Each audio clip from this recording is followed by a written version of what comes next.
Hello दोस्तों, कैसे हो आप लोग। मेरा नाम है दीपक और मैं स्वागत करता हूं अपने इस यूट्यूब चैनल सिविल एनालिसिस में, जिसमें आज से हम लोग स्टार्ट करेंगे ज्योग्राफी क्लास 7 की। ठीक है, जिसमें पहला चैप्टर रहेगा, यानी कि ये ज्योग्राफी का जो बुक है जिसका नाम है इन्वायरमेंट। इसमें हम लोग आज पहला चैप्टर स्टार्ट करेंगे जिसका नाम भी इन्वायरमेंट ही है, और इसको जो है समझने की कोशिश करेंगे। ठीक है, तो चलिए शुरुआत करते हैं। सबसे पहले बात करते हैं भैया इन्वायरमेंट यानी कि चैप्टर नंबर 1 की। देखिए क्या बताया जा रहा है कि भाई लंबी गर्मी की एक लंबी छुट्टी पड़ी है, और इस टाइम पे देखिए चैप्टर की शुरुआत बहुत इंटरेस्टिंग है। काफी अच्छी तरीके से इन्होंने चैप्टर की शुरुआत किया है। ठीक है, तो उसको जरा समझने की कोशिश करते हैं, फिर हम लोग इसके कॉन्टेक्स्ट को देखेंगे और बहुत मजा आने वाला है। देखिए क्या बताया जाता है, जब रवि कहीं ना कहीं अपने स्कूल को दोबारा जाता है तो वो नोटिस करता है भाई यहाँ जैसे स्कूल है। ठीक है, ये इसका रवि का स्कूल है, और स्कूल के पास में क्या था, एक बड़ा सा प्ले ग्राउंड जो था वो बना हुआ था। ठीक है, अब रवि क्या होता है, गर्मियों की छुट्टी खत्म करके रवि जो है अपन जाता है स्कूल में, तो नोटिस करता है वहां जो केवल एक ही प्लेग्राउंड था उसके जो स्कूल के पास में, वो कहीं ना कहीं अब क्या जा रहा है, खुदा हुआ जा रहा है। मतलब इसके प्लेग्राउंड को अब क्या कर रहे हैं, लोग खोद रहे हैं। ठीक है, जो लोग वहां पे कह रहे हैं कि यहाँ पे बड़े बड़े बिल्डिंग जो है वो कहीं ना कहीं बनेंगे, और जहां पे बहुत सारे फ्लैट्स क्या होंगे, वहां पे कंस्ट्रक्ट होंगे, यानी कि बनाए जाएंगे। तो रवि इस चीज को देख के काफी ज्यादा उसको क्या लगता है, बुरा लगता है, और उसके आंखों से जो है कहीं ना कहीं आंसू भी आ जाते हैं जब वो रियलाइज करता है कि यार हमारा एक बहुत बड़ा प्लेग्राउंड था, और यहाँ पे अच्छी अच्छी घासें उगा करती थी, यहाँ पे फूल उगा करते थे, मैरीगोल्ड बटरफ्लाईज कहीं ना कहीं आते थे, अब वो सारी चीजें कहीं ना कहीं यहाँ से चली जाने वाली है। तो वो अपनी जो ये फीलिंग्स है वो अपने दोस्तों के साथ, जो उनके क्लासमेट है उसके साथ शेयर करता है, और असेंबली में कहीं ना कहीं जब प्रिंसिपल को देखते हैं तो वो भी काफी चीज मतलब बिल्कुल ही उदास होकर इस चीज को ऑब्जर्व कर रहे हैं, किस तरीके से हमारी जो इन्वायरमेंट है वो चेंज हो रहा है। ठीक है, तो अब रवि क्या होता है, अपनी क्लास में जाता है, और क्लास में जाने के बाद अपने टीचर से पूछता है कि भाई अभी जो हमारे प्रिंसिपल सर ने यहाँ नाम लिया इन्वायरमेंट, वो इन्वायरमेंट एक्चुअली है क्या। ये जो इन्वायरमेंट शब्द है, ये चीज है क्या। ठीक है, पूछता है। तो उसमें टीचर क्या कहती है, वट एवर यू से इन सराउंडिंग। इसका मतलब क्या है, जैसे मान लीजिए कोई पर्सन है, ये सपोज कीजिए एक पर्सन है, और इस पर्सन की चारों तरफ जो भी नजरें पड़ती है, जो भी चीज अपने चारों तरफ देखता है, तो वो सारे क्या होते हैं, इन्वायरमेंट होते हैं। चाहे वो बिल्डिंग्स हो गए, ठीक है, बिल्डिंग हो गए, ठीक है, चाहे वो रोड्स हो गए, चाहे वो पेड़ लगे हों, ठीक है, चाहे वो स्कूल बने हो, हॉस्पिटल बने हो, जो भी चीज हमारी धरती पे बनी हुई है, वो सारी चीजें जो भी इस लैंड के ऊपर बना हुआ है, वो सारी चीजें हमारी इन्वायरमेंट का हिस्सा है, अ पार्ट ऑफ इन्वायरमेंट, यानी कि इन्वायरमेंट का ही पार्ट है। और ये इन्वायरमेंट का जो पार्ट है वो क्या हो रहा है, रेगुलरली चेंज होता जाता है। मतलब हर सेकंड में ये चेंज रेगुलरली चेंज होता रहता है। जैसे जैसे हम अपनी सुविधा अनुसार क्या करते हैं, हम अपनी नीड के हिसाब से, नेसेसरी के हिसाब से हम क्या करते हैं, इस इन्वायरमेंट को चेंज करते रहते हैं। तो रवि यहाँ बहुत ही सोचता है उस चीज को कि क्या मतलब है, स्कूल बिल्डिंग, टेबल चेयर जो कि क्लासरूम में, इवन ओपन फील्ड, ठीक है, साथ ही रोड जो कूड़े फैले रहते हैं, और माय फ्रेंड्स, सभी कहीं ना कहीं इन्वायरमेंट के पार्ट होंगे। तो टीचर से उस चीज को पूछता है, कि टीचर भी कहती है बिल्कुल हाँ, जो भी आपके आसपास में चीजें दिख रही है वो सारी चीजें कहीं ना कहीं आपके एनवायरनमेंट में के पार्ट है। लेकिन बट थोड़ा रुको, क्या कहती है कि कुछ ऑब्जेक्ट तो ऐसे होते हैं, भैया ऑब्जेक्ट दो तरह के होते हैं। ऑब्जेक्ट कुछ ऐसे होते हैं जो कि एक आपके नेचुरल मेड होते हैं, यानी कि नेचर के द्वारा मिलता है, क्रिएटेड बाय नेचर होते हैं, और दूसरा मैन मेड होता है, यानी कि मनुष्य के द्वारा जो है बनाया जाता है। तो ऐसी चीजें जो कि आपके नेचर के द्वारा होती है तो उसको हम लोग कहते हैं नेचुरली, ठीक है। लेकिन जो मैन मेड बने होते हैं उनको क्या कहते हैं, आर्टिफिशियल, यानी कि लोग अपनी सुविधा अनुसार क्या करते हैं, इस इन्वायरमेंट को चेंज कर करके नई नई चीजें बनाते हैं। जैसे बिल्डिंग्स हो गए, रोड्स हो गए, सब तो किससे बने हैं, आपके मिट्टी वगैरह से बने, मिट्टी पत्थर इन्हीं सब चीजों से बने। तो ये क्या किए, चेंज करके ही तो बनाए हैं। तो ये सारी चीजें बताई जाती है, ठीक है। चलिए आगे बात करते हैं, और क्या बता रहे, तो भाई नेचुरल, अगर नेचर की बात करें, नेचर से हमें एग्जांपल के लिए माउंटेन्स मिले हुए हैं, रिवर्स मिले हुए हैं, ट्रीज मिले हुए हैं, एनिमल मिले हुए हैं। जबकि मैन के द्वारा यानी कि जो लोगों के द्वारा बनाए गए, पीपल के द्वारा बनाए गए, मैन का मतलब है पीपल की मैं बात कर रहा हूँ, ठीक है, वो हो गए, रोड्स हो गए, कार्स हो गए, क्लॉथ्स हो गए, और जो बुक्स वगैरह है वो सब किससे बने हुए हैं, आपके लोगों के द्वारा बनाए गए। ठीक है, now work in a pair, यहाँ पे क्या कहते हैं भाई, एक पेयर में आप काम करो और लिस्ट बनाओ अपनी क्लासमेट के साथ बैठ के कि भाई नेचर की कौन सी चीज है और कौन सी ह्यूमन बीइंग की, ये ऐसा टीचर का कहना है कि आप एक काम करो, ग्रुप में बन जाओ और उसमें आप लिस्ट करो।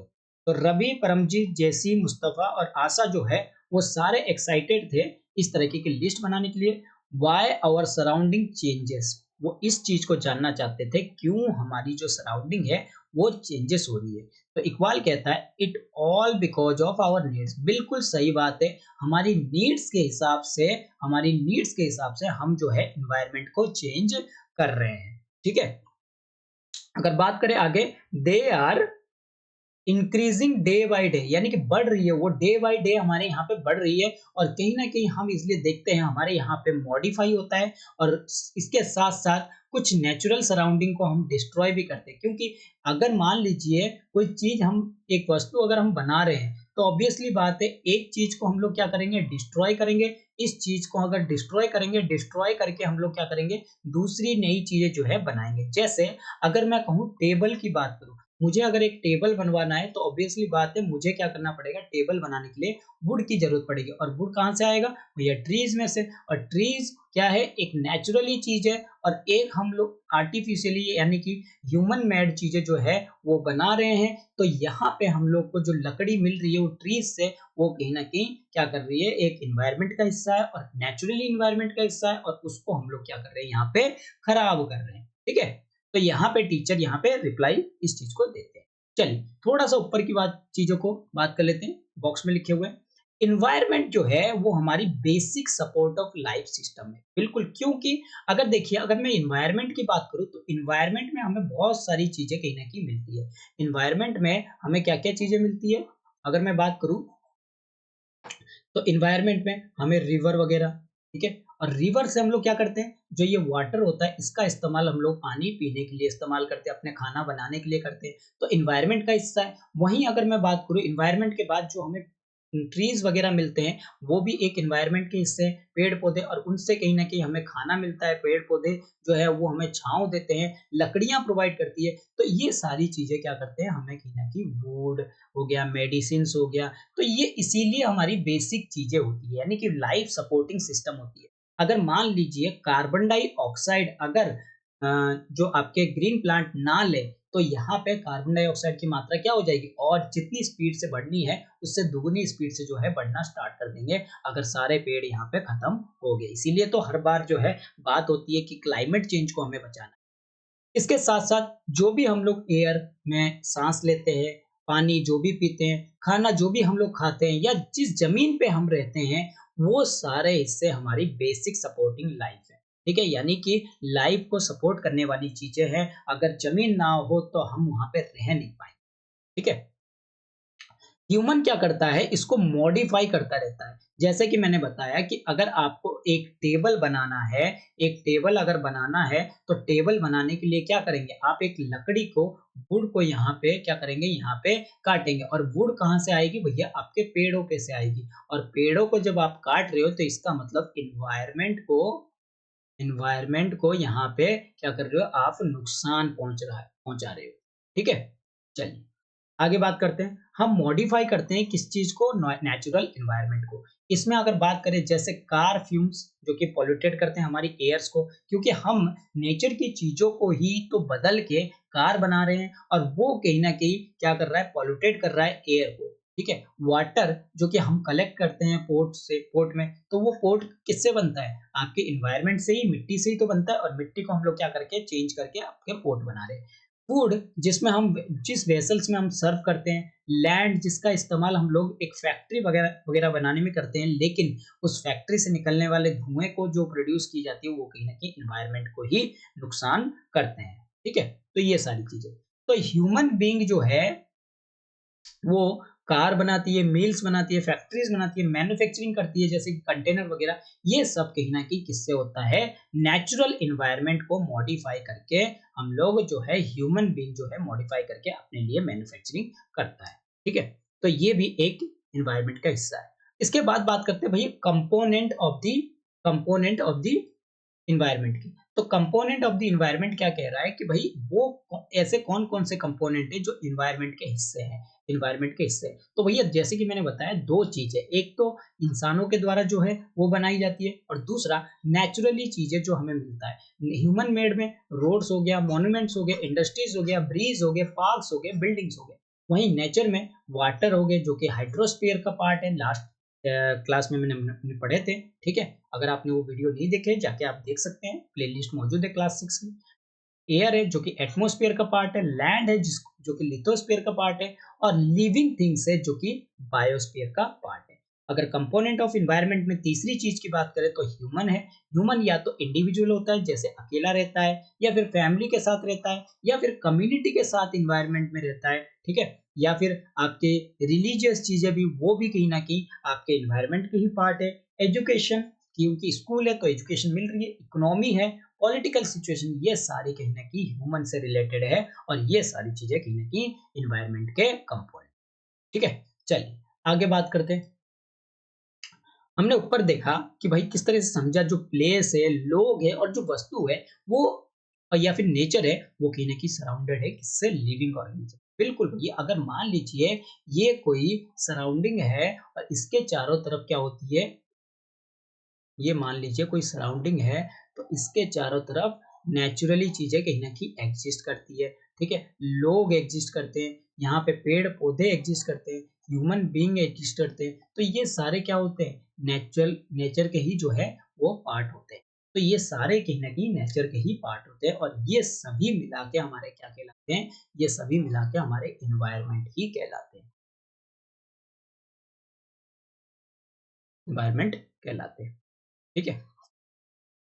अगर एनवायरनमेंट की बात करूँ तो एनवायरनमेंट में 2 चीज़ें मिलके बनती है, एक नेचर की चीज़ें और यानी कि नेचुरल फिनोमिनन, ठीक है? नेचुरल फिनोमिनन में वो सारी चीज़ें आ जाएँगी। ये मत समझिए कि भई जो भूकंप वगैरह आती है क्या वो अ, पार्ट होंगे? बिल्कुल पार्ट होंगे क्योंकि नेचुरल फिनोमिनन है और एनवायरनमेंट में ये होता है, ठीक है? और ह्यूमन जो भी फिनोमिनन करते हैं वो सारी ह्यूमन जो भी एक्टिविटीज़ करते हैं वो भी हमारे एनवायरनमेंट का हिस्सा है। अगर नेचुरल एनवायरनमेंट की बात करें, यहाँ पे 2 चीज़ आती है। नेचुरल एनवायरनमेंट की अगर मैं बात करूँ तो नेचुरल एनवायरनमेंट में 2 चीज़ आती है। पहली कौन-सी? एक होती है आपकी बायोटिक और दूसरी होती है आपकी अबायोटिक। Biotic, abiotic. अब देखिए, इन दोनों का क्या मतलब है? बायोटिक और अबायोटिक का क्या मतलब है? देखिए, बायोटिक की अगर मैं बात करूँ, तो बायोटिक वो होते हैं जिसमें सभी लिविंग ऑर्गेनिज़्म आते हैं, ठीक है? बायोटिक जो दिखाता है वो लिविंग ऑर्गेनिज्म को दिखाता है। जैसे लिविंग में कौन है? लिविंग का मतलब ज़रूरी नहीं है कि उसके पास चलने की ताकत नहीं है। भई मोशन मोशन करने की तो ताकत है। जैसे आपके प्लांट्स हो गए। प्लांट्स चल तो नहीं सकते लेकिन मोशन भी करते हैं, ठीक है ना? लेकिन ये अपना खाना खुद बनाते हैं और लिविंग ऑर्गेनिज्म में क्योंकि ये एक्टिविटीज़ वो सारी एक्टिविटीज़ करते हैं जो कि एक ह्यूमन बीइंग जो है एक्टिविटीज़ करता है। वहीं अगर ह्यूमन की बात करें या एनिमल की बात करें, ह्यूमन जो है एक एनिमल की कैटेगरी में आता है, तो एनिमल्स अगर लिख देते हैं तो भी हमारा ये लिविंग ऑर्गेनिज्म ही हो जाएगा। तो लिविंग ऑर्गेनिज्म में आपके प्लांट्स आ जाते हैं और एनिमल्स आ जाते हैं जो कि बायोटिक के पार्ट है। लेकिन अगर बात करें अबायोटिक की, तो अबायोटिक का मतलब क्या होता है? यहाँ होता है नॉन लिविंग एलिमेंट्स और नॉन लिविंग एलिमेंट्स में क्या-क्या आते हैं? ये लैंड आता है, जिस जो ज़मीन है, जिस पे रह रहे हो, वो आता है, टेम्परेचर आता है, टेम्परेचर जो आपको महसूस होती है, गर्मी, सर्दी, ये सारे नॉन लिविंग है, ठीक है? वहीं पे अगर मैं बात करूँ सनलाइट की, तो ये भी नॉन लिविंग चीज़ है और ये सब रिक्वायरमेंट भी होती है।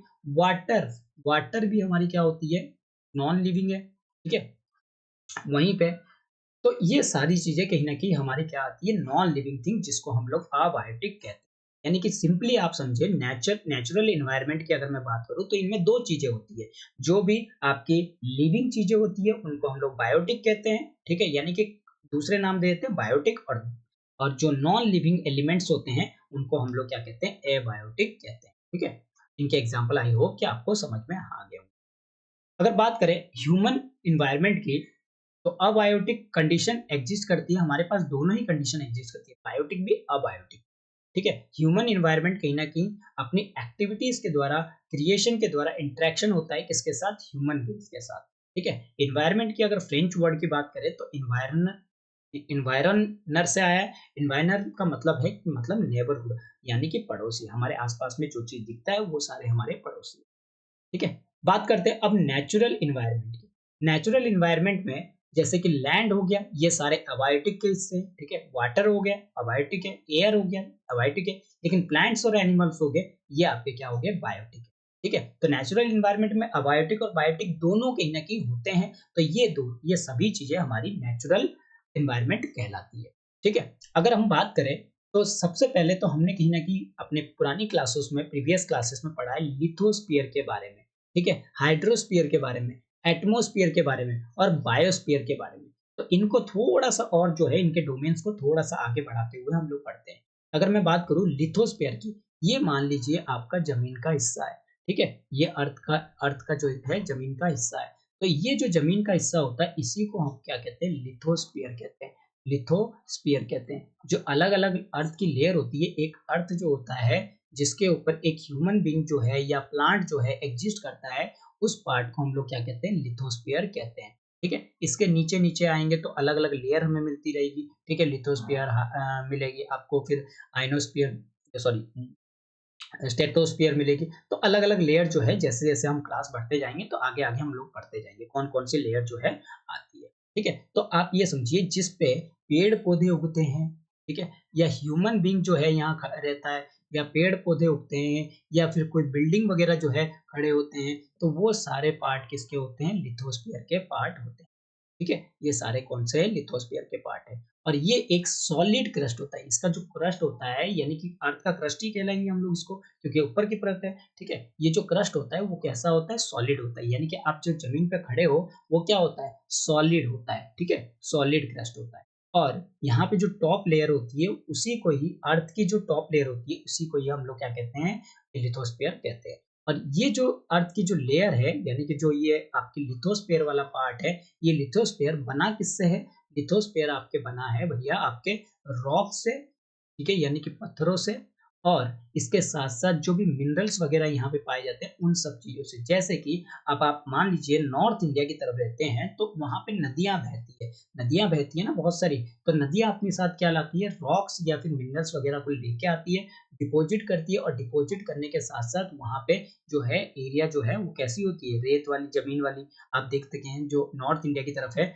जो गंगा यमुना ये सब कहीं ना कहीं अपने साथ बड़े बड़े बोल्डर्स वगैरह लेके भी आते हैं, और नीचे आके बिल्कुल वो टुकड़े टुकड़े बन के बिल्कुल छोटे छोटे रेत में कन्वर्ट हो जाते हैं। ठीक है, तो ये कहीं ना कहीं किससे बने होते हैं, आपके रॉक से बने होते हैं, मिनरल से बने होते हैं, और एक थीन लेयर से कवर होते हैं जिसको हम लोग सॉइल कहते हैं, और इसके बारे में मैंने पिछली बार भी बात की है।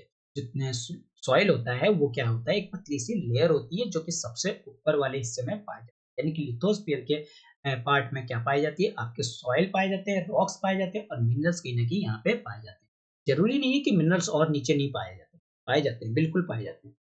ठीक है, अगर इसकी बात करें, it is an irregular surface. अब ये इरेगुलर का मतलब क्या है, इरेगुलर का मतलब है कि भाई कहीं पे उठा हुआ है, कहीं पे पहाड़ बना हुआ है, कहीं पे पूरी तरीके से फ्लैट दिख रही है, कहीं पे आपकी नदियां दिख रही है। ठीक है, कि कहीं पे आपको नदियां दिखेगी, और कहीं पे आपको खड्डे भी दिखेंगे, यानी कि जमीन जो है कुछ इस तरीके से भी बना हुआ दिखेंगे, यानी कि आपके जो रचते हैं, यानी कि जो लिथोस्फीयर है वो इरेगुलर सरफेस, यानी कि रेगुलर नहीं है। रेगुलर का मतलब बिल्कुल सीधे जाना, ये एक रेगुलर हो गया, लेकिन ये हमारा क्या है, एक इरेगुलर सरफेस के ऊपर बना हुआ है, इरेगुलर है ये आपका रेगुलर।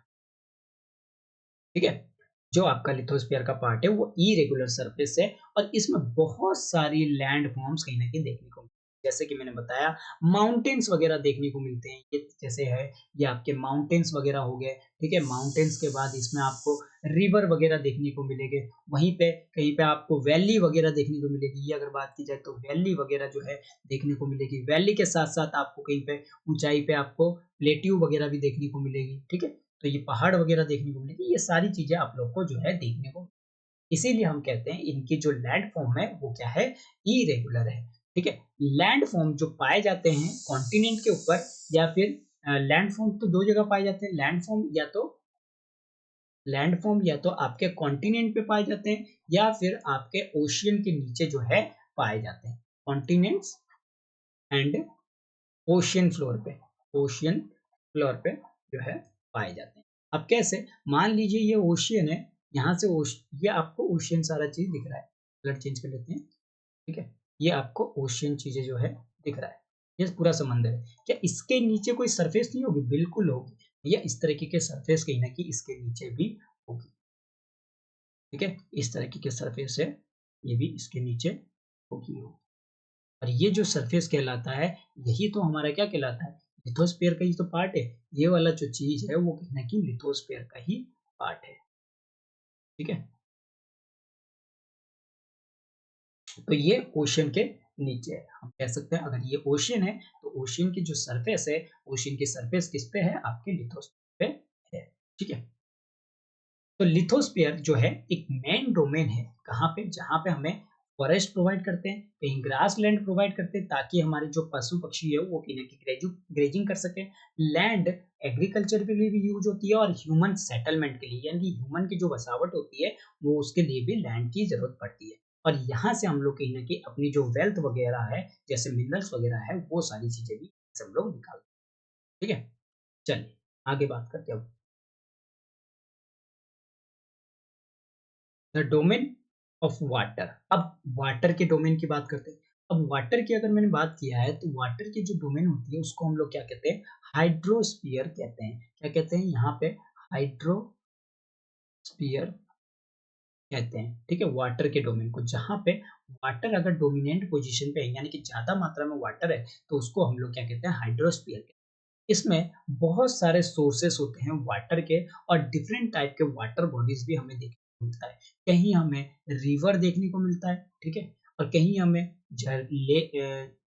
वाटरफॉल देखने को मिलता है, कहीं पे हमें समंदर देखने को मिलता है, कहीं पे हमें ओशियन देखने को मिलता है, महासागर देखने को मिलता है, लेक्स देखने को मिलता है। ये सब पार्ट किसके हैं, आपके वाटर के ही है, ठीक है, यानी कि हाइड्रोस्फीयर के ही पार्ट है। तो ये जो हाइड्रोस्फीयर के जो पार्ट है, इसी को हम लोग क्या कहते हैं, आपके water domain of the water, ठीक है।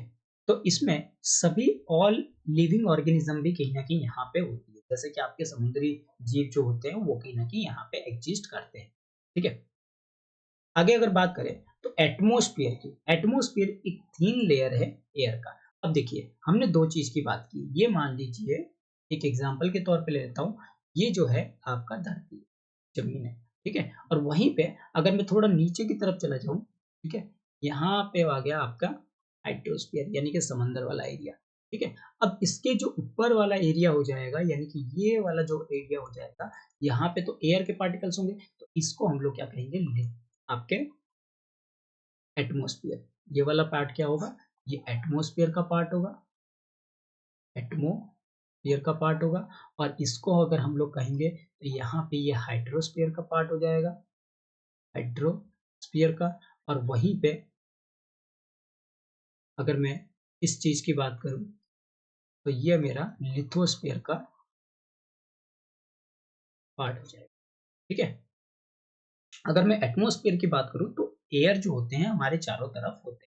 तो यहाँ पे इसके साथ साथ ग्रेविटेशनल फोर्स भी होते हैं। ग्रेविटेशनल फोर्स क्या होती है, जब ग्रेविटेशनल फोर्स का मतलब है कि भाई जो अर्थ की तरफ हम लोग कोई भी चीज ऊपर फेंकते हैं, तो वो क्या होता है, रिटर्न अर्थ की तरफ आते हैं। यानी कि कोई बॉल को मैंने ऊपर भेजा, तो वो एक हाइट पे पहुंच के क्या आ जाएगा, नीचे आ जाएगा। तो वो उसके जो नीचे आने की प्रक्रिया है वो किस वजह से लग रही है, ग्रेविटेशनल फोर्स के वजह से लग रही है, ग्रेविटेशनल फोर्स की वजह से। और ग्रेविटेशनल फोर्स किस वजह से होता है कि भाई जब दो बड़े ऑब्जेक्ट होते हैं वो एक दूसरे के साथ जब अट्रैक्शन या रिपल्सन करते हैं, तो उस कंडीशन में ग्रेविटेशनल फोर्स जो है लगता है। ये थोड़ा सा मैं सिंपली बताया, वैसे तो ग्रेविटेशनल फोर्स अलग ही चीज होती है, ठीक है। दो बड़े ऑब्जेक्ट के बीच में जो है लगाया जाता है, ठीक है, उनके मास के वजह से। तो बात करते हैं ग्रेविटेशनल फोर्स जो है अर्थ का, वो कहीं ना कहीं एटमॉस्फेयर में होल्ड होता है, हमारे चारों तरफ होता है। इसी वजह से हम लोग क्या करते हैं, कोई भी चीज ऊपर जाएगी वो ऑब्वियसली बात है वो नीचे ही आएगी, ठीक है। तो इसका मतलब है कि भाई it protect us from the harmful rays. और ये क्या करती है, हमें हार्मफुल रेस से प्रोटेक्ट करती है, यानी कि जो हमारी एटमॉस्फेयर है वो हार्मफुल रेस से जो है हमें प्रोटेक्ट करने का काम जो है करती है। तो ये जलाने वाले जो गर्मी है उनसे कहीं न कहीं हमें एटमॉस्फेयर जो है बचाती है। इसमें बहुत सारी गैसेस होते हैं। अगर एटमॉस्फेयर की मैं बात करूँ तो एटमॉस्फेयर में यहाँ पे बहुत सारी गैसेस होती है, ठीक है? गैसेस के साथ-साथ हमें डस्ट देखने को मिलता है। डस्ट के साथ-साथ हमें वाटर वेपर भी यहीं पे देखने को मिलते हैं, ठीक है? जो चेंज होता है एटमॉस्फेयर वो कहीं न कहीं हमारे वेदर और क्लाइमेट की वजह से ही चेंज होता है। जो यहाँ पे अगर मैं बात करूँ प्लांट और एनिमल किंगडम की, ठीक है? ये तो हो गया एटमॉस्फेयर का पार्ट।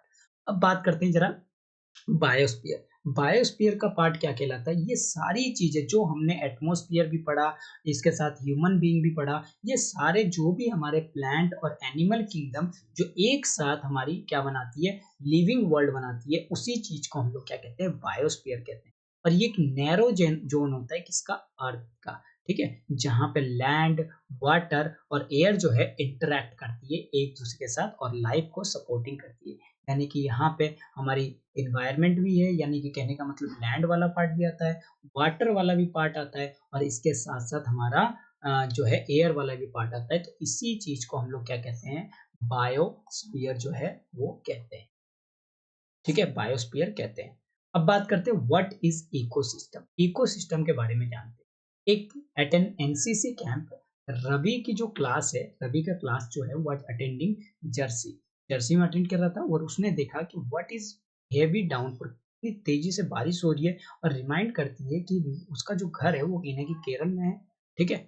और you should come and see how pour over the lush green field and coconut plantation। किस तरीके से जो प्लांट वगैरह है उनके ऊपर पानी जो है वो आके जम जाता है या गिरता रहता है। हीरा जो कि जैसलमेर में है वो कहीं न कहीं इस चीज़ को बताता है कि वी गेट्स नो रेन। हम वहाँ पे अपने यहाँ तो रेन को देखते ही नहीं।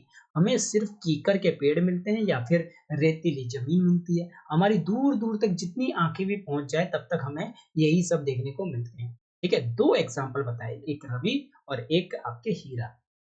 बट हम यहाँ पे अगर एनिमल्स की बात करें तो कैमल हमारे यहाँ पे जो है मिलते हैं। वहीं अगर मैं बात करूँ इकोसिस्टम की, इकोसिस्टम क्या है? ज़रा बात करते हैं। तो अगर इकोसिस्टम की मैं यहाँ पे बात करूँ तो इकोसिस्टम जो है बने होते हैं कहाँ पे? वो सारे पार्ट जहाँ पे सभी लिविंग ऑर्गेनिज्म एक दूसरे के साथ लिंक होते हैं, चाहे वो फिजिकली हो या केमिकली फैक्टर से हो, वो सारे एनवायरनमेंट के साथ क्या होते हैं, लिंक होते हैं। कहने का मतलब कि मान लीजिए एक इंसान, अगर एक इंसान को लकड़ी की ज़रूरत है टेबल बनाने के लिए तो वो इंटरैक्ट किसके साथ होगा? कि भाई आपके पेड़ों के साथ, किस रूप में, फिजिकली रूप में पेड़ों को काटना स्टार्ट करेगा तभी वो क्या बनाएगा, एक जो है टेबल बना पाएगा। या फिर केमिकली फैक्टर के साथ, जैसे सपोज कीजिए पेड़ है या फिर आपके जो ज़मीन है, ठीक है? ज़मीन में रेत है, लेकिन अब यहाँ पे पेड़ इसने काट दिया है तो ऑब्वियसली बात है यहाँ की जो खनिज लवण है यानी कि मिनरल्स वग़ैरह है, अगर पहली बरसात होगी, यहाँ पे एक बारिश हो जाए, तब यहाँ पे क्या हो जाएगा, ये बारिश जो है, ये जो मिनरल्स होंगे उनको बहा के दूसरी जगह पे ले जाएगी।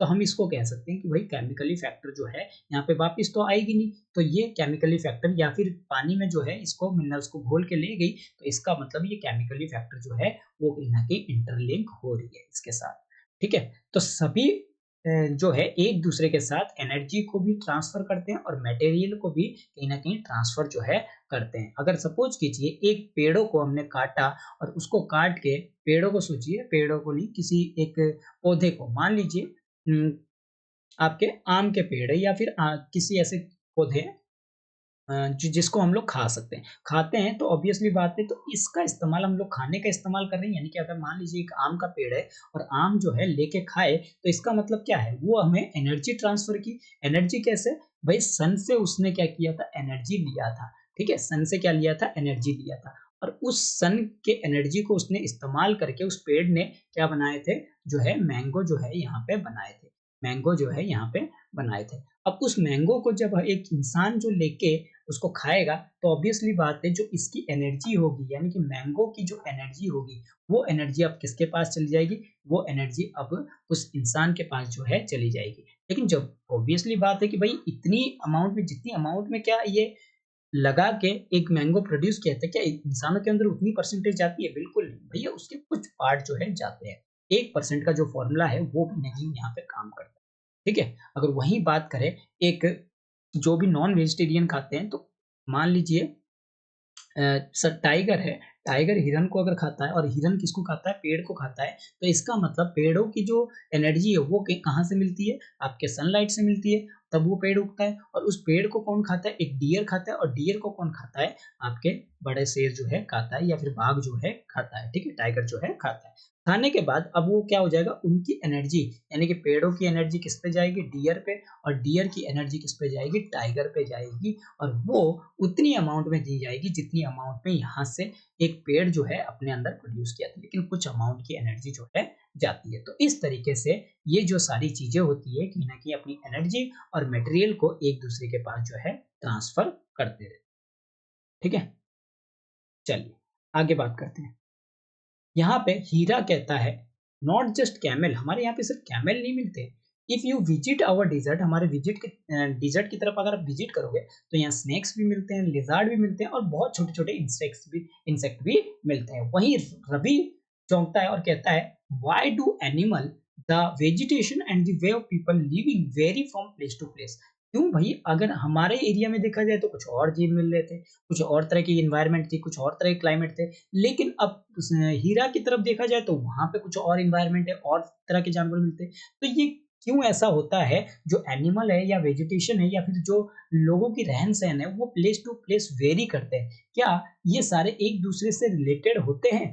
बिल्कुल, ओ यस, टीचर यहाँ पे रिप्लाई करती है, बिल्कुल ये एक दूसरे से जो है वो रिलेटेड करते हैं। सभी प्लांट्स, एनिमल्स और ह्यूमन बीइंग जो कि डिपेंड होते हैं अपने इमीडिएट सराउंडिंग मतलब जिस सराउंडिंग में, जिस एरिया में रह रहे, उस, अगर सपोज कीजिए एक पर्सन अगर आपके मुंबई में रह रहा है, ठीक है? तो अब वो खाना खाने के लिए क्या वो दिल्ली आएगा क्या? नहीं भैया, वहाँ पे जो आस-पास के जो भी चीज़ें होंगे, सराउंडिंग में जो चीज़ें उसको मिल रही होगी, वो उसी से ही अपना गुज़र-बसर जो है चलाएगा। अब मुंबई की चीज़ें, कोई कहता है कि मुंबई की ये चीज़ें काफ़ी फ़ेमस है तो मुंबई में ही मिलती है, और दिल्ली की ये चीज़ें हैं तो दिल्ली में ही मिलती है। तो अगर मान लीजिए वो चीज़ें, दिल्ली की चीज़ें मुंबई में नहीं मिला, तो मुंबई की चीज़ें जो मुंबई में मिलता होगा वही लोग क्या करेंगे? उसका इस्तेमाल करेंगे। यानी कि अपने इमीडिएट सराउंडिंग में जो भी प्लांट्स और एनिमल होते हैं, ह्यूमन बीइंग होते हैं, वो अपने इमीडिएट सराउंडिंग पे ही डिपेंड करते हैं, और वो एक दूसरे पे इंटरडिपेंडेंट होते हैं। जैसे कि मैंने बताया, जो हिरन है वो घास खाता है, और हिरन को कौन खाता है? टाइगर खाता है। तो वो एक दूसरे पे कहीं ना कहीं डिपेंड होके रह रहे हैं। ये जो रिलेशन होता है ऑर्गेनिज्म का, कहीं ना कहीं लिविंग ऑर्गेनिज्म के बीच में होता है, और ये जो रिलेशन है वो ऑर्गेनिज्म और उनके सराउंडिंग के साथ होता है, और इसी को ही हम लोग क्या कहते हैं? इकोसिस्टम कहते हैं। ठीक है?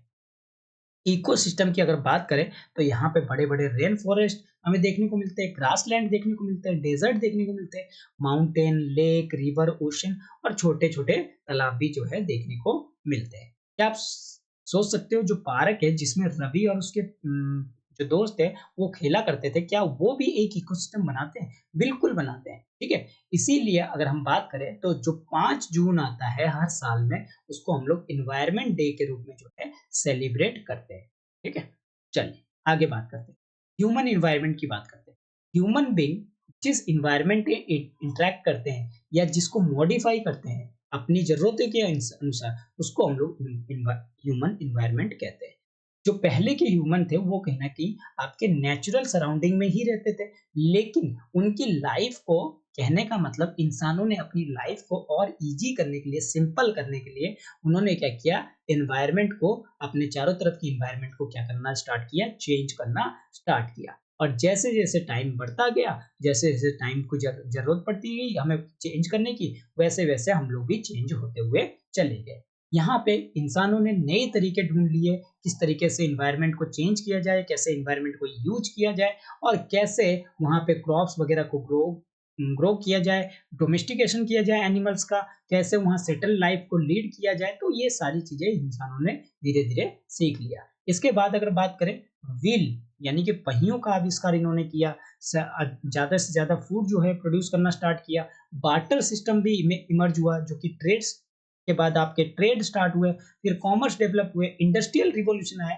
और यहाँ पे आज के टाइम पे अगर देखा जाए तो लार्ज स्केल प्रोडक्शन भी हो रहा है और ट्रांसपोर्टेशन भी बहुत तेजी से हो रहा है। ये जो इंफॉर्मेशन रिवॉल्यूशन है वो कम्युनिकेशन का, उसको भी आसान बनाया गया, तेज बनाया गया हमारे वर्ल्ड में, और पूरे विदेशों देश विदेशों में आज कहीं ना कहीं हम लोग इससे जुड़े हुए हैं। ठीक है। अगर यहाँ पे मैं बात करूं बार्टर सिस्टम की, बार्टर सिस्टम का मतलब क्या होता है? एक ऐसा ट्रेड जिसके अंदर आप गुड्स को एक्सचेंज कर रहे हो, यानी कि कहने का मतलब किसी के पास अगर दाल है और उसको चावल चाहिए और चावल वाले को दाल चाहिए, तो वो क्या करेगा, एक दूसरे से एक्सचेंज कर लेंगे विदाउट एक आपके मनी के, यानी कि अगर मनी नहीं हो तो एक दूसरे के साथ जो एक्सचेंज कर रहे हो वो आपके क्या हो गए, आपके बार्टर सिस्टम हो गई। ठीक है। लेकिन ये बार्टर सिस्टम जो है बाद में काफी समय तक रहा, फिर धीरे धीरे जो है खत्म भी होते गया। इसके बारे में जब हम इकोनॉमिक्स पढ़ेंगे तो वहां देखेंगे। तो आप सोच रहे होंगे क्यों लोग जो है वाटर समर के सीजन में वाटरमेलन खाना पसंद करते हैं और जो विंटर के सीजन में रोस्टेड पीनट खाने को पसंद करते हैं? क्योंकि एक परफेक्ट बैलेंस कहीं ना कहीं यहाँ जरूरत होती है, नेचुरल के लिए और ह्यूमन इन्वायरमेंट की। ठीक है। जैसे कि हम लोग यहाँ पे विंटर में अलग खाना खाते हैं, समर में अलग खाना खाते हैं, तो वो एक इन्वायरमेंट के हिसाब से हमें बैलेंस रखता है। ह्यूमन को यहाँ पे जिंदा रहने के लिए अपनी अलग अलग चीजों को इस्तेमाल करना पड़ रहा है, इन्वायरमेंट को, और हार्मोनियस तरीके से उसको इस्तेमाल करना पड़ रहा है। अब एक कहानी बताई जा रही है नूरी की, जो कि कहाँ रहती है, मिजोरम में रहती है। ठीक है। Noori a girl from Mizoram, from Ravi's class, Ravi की क्लास में ही है, और अक्सर वो बात करती है कि उसके जो चारों तरफ जो उसके प्लेसेस है वहाँ पे मिजोरम में, वो कहीं ना कहीं ग्रीन, मतलब हर तरफ जो है हरे भरे देखने को मिलते हैं। तो वो रवि जो है वो अपसेट होता है देख के, उसको कहता है कि रवि इसलिए अपसेट था क्योंकि उसका जो प्लेग्राउंड है वो अब धीरे धीरे खत्म हो रहा है। तो नूरी इनवाइट करती है कि आप जो है जो नेक्स्ट कमिंग वेकेशंस आएंगे उसमें कहीं ना कहीं आप चलो मेरे साथ, मेरे वहां पे घूम के आना। तो रवि की टीचर पूछती है स्टूडेंट से कि आपको एक लैंडस्केप जो है ड्रॉ करनी है, जहाँ पे हाउसेस बनानी है और लोगों की एक्टिविटीज बनानी है, और इसके साथ साथ वो प्लेसेस बनानी है जहाँ पे वो विजिट करते हैं, कहाँ पे, हॉलीडेज के टाइम पे। ठीक है। तो ये था आपका चैप्टर नंबर 1, जिसको हमने पूरी तरीके से डिस्कस कर लिया है। और एनवायरनमेंट का पहला चैप्टर था। ठीक है, जिसका नाम भी एनवायरनमेंट ही था। ठीक है। चलिए, तो आई होप कि आज का जो लेक्चर है, आज की जो क्लास है वो आपको अच्छी लगी होगी। अगर क्लास अच्छी लगी है, लेक्चर अच्छी लगी है, तो इसको लाइक कीजिए, अपने दोस्तों के साथ शेयर कीजिए, और इस चैनल को सब्सक्राइब करना ना भूलिए। Thank you.